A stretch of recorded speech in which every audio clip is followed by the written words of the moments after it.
went after you, I do think that you stepped on somebody's toes. Like there's somebody's toes that you stepped on that you may not have been aware of when you were in Hollywood because you had a lot of power. You had a lot of power.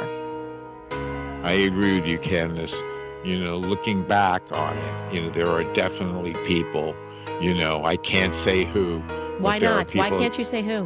What do you have to lose? Because I'm not sure that I'm right. Then you say, I think. Maybe.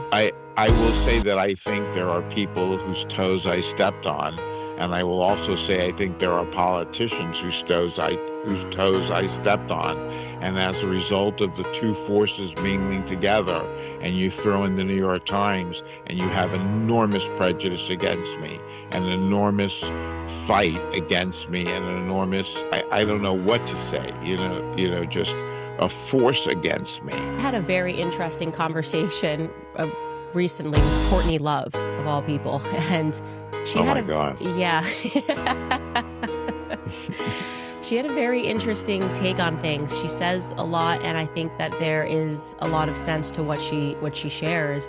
And something that she was speaking to me about regarding cases is that she said that in Hollywood, she was aware that sometimes the press will go after someone, and she wasn't referring to your case, because they want publishing rights. Like, she's like, a person grows too big, or they own a catalog of something, and then they'll start making up rumors about this person. The next thing you know, he's forced to sort of sell his company. Kind of similar, by the way, with what happened with Michael Jackson. If you take a look at that case, he had almost owned the Beatles catalog. He was definitely fighting Sony and winning, and then suddenly these allegations began swirling. And so in my mind, I thought, Harvey Weinstein, he had a lot. I mean, you had the greatest movies that were in Hollywood. You had a lot of power. And I'm wondering if there was anybody in Hollywood that you may have been fighting with at that time, like whether it was, another producer or another company or an individual that just anything that could have been going on. Because I think there's something bigger happening here. There wasn't a fight per se, but nobody enjoyed the inner sanctum of Hollywood did not enjoy my success. The people enjoyed my success.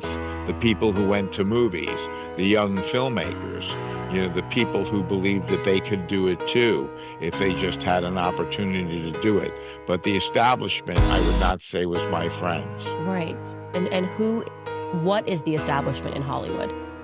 It's normally the big studios, you know what I mean? And it's, it's the big studios. But I can't say that they put me into a New York Times article.